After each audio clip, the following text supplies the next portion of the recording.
매일 묵상의 집 11월 12일 금요일 사사기 6장 1절에서 10절 1절 이스라엘 자손이 또 여호와의 목전에 악을 행하였으므로 여호와께서 7년 동안 그들을 미디안의 손에 넘겨주시니 이스라엘이 또 여호와의 목전에서 악을 행합니다. 참으로 인간의 죄성은 쉽게 사라지지 않고 인간의 본성은 쉽게 악으로 달려갑니다. 그리고 그 죄악은 하나님의 눈 앞에서 저지르는 죄악입니다. 사람은 시선에 민감합니다. 누군가 보고 있을 때와 보고 있지 않을 때의 태도와 반응과 모습이 다를 때가 많이 있습니다. 그만큼 사람은 이중적일 때가 많습니다. 그러므로 내가 혼자 있을 때 나는 누구인가 스스로 질문을 던져야 하는 것입니다. 사람은 언제나 하나님의 시선 앞에 있습니다. 하나님의 시선 앞에서의 혼자이고 하나님의 시선 앞에서의 함께함이고 주님의 시선 앞에서의 선이고 주님의 시선 앞에서의 악입니다.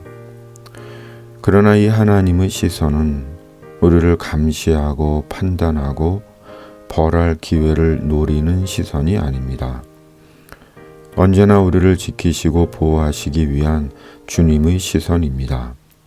왜냐하면 인간은 처음 창조 때부터 하나님 앞에서의 존재이며 인생이기 때문입니다. 그러므로 항상 주님 앞에서의 나를 인식하고 사는 것입니다.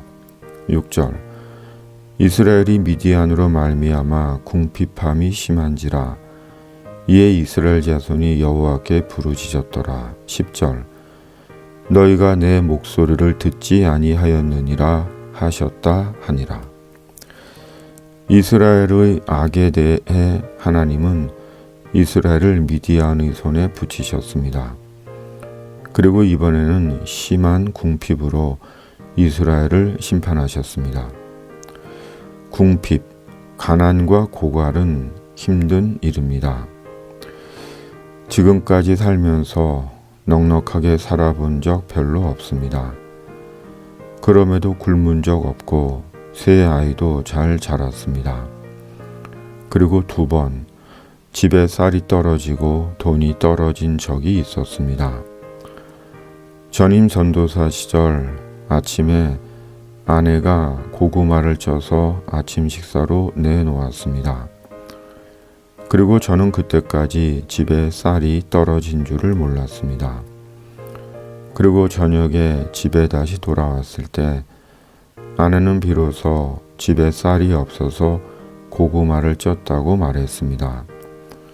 그리고 그날 약속된 몸 불편하신 김권사님 댁 신방에서 어디서 구하셨는지 빳빳한 새돈으로 권사님이 내놓으신 돈 10,000원, 5,000원은 교회 헌금이고 5,000원은 전도사님 책 사보시라고 주신 돈을 무심히 아내에게 주었습니다. 참으로 신비로운 주님의 손길이었습니다. 그 후 아내는 사례를 받으면 제일 먼저 11조를 떼고 쌀과 큰아이 분유를 샀습니다.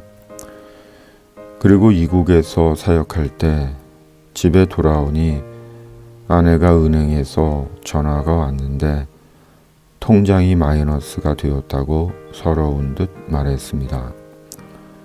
그리고 회계 집사님께 전화를 걸어 한 주만 일찍 사례를 부탁드렸습니다. 그리고 지금까지 교회를 통해 성도들을 통해 살아왔습니다. 하나님은 주의 성도들을 궁핍하게 하시지 않으십니다. 먹고 살 걱정을 하게 하시는 주님이 아니십니다.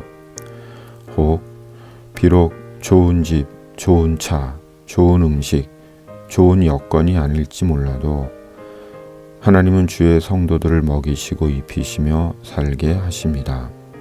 왜냐하면 우리가 하나님의 자녀이기 때문입니다. 그러므로 주님의 자녀로 살아가는 것입니다. 혹 궁핍하면 궁핍한 대로, 부요하면 부요한 대로 변함없이 주님의 사람으로 살아가는 것입니다. 그리고 말씀대로 끝까지 그의 나라와 그의 의를 구하며 곧 하나님의 나라와 천국 복음을 위해 살아가는 것입니다. 그런즉 너희는 먼저 그의 나라와 그의 의를 구하라. 그리하면 이 모든 것을 너희에게 더하시리라. 그러므로 내일 일을 위하여 염려하지 말라. 내일 일은 내일이 염려할 것이요 한날의 괴로움은 그날로 족하니라. 이것이 주님의 목소리를 듣는 것입니다. 주님, 저희가 언제나 주님의 시선 앞에 있습니다.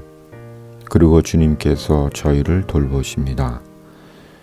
우리 평생의 소원, 먼저 하나님의 나라와 천국 복음을 위해 사는 주님의 사람 되게 하여 주시옵소서. 예수님의 이름으로 기도드립니다. 아멘.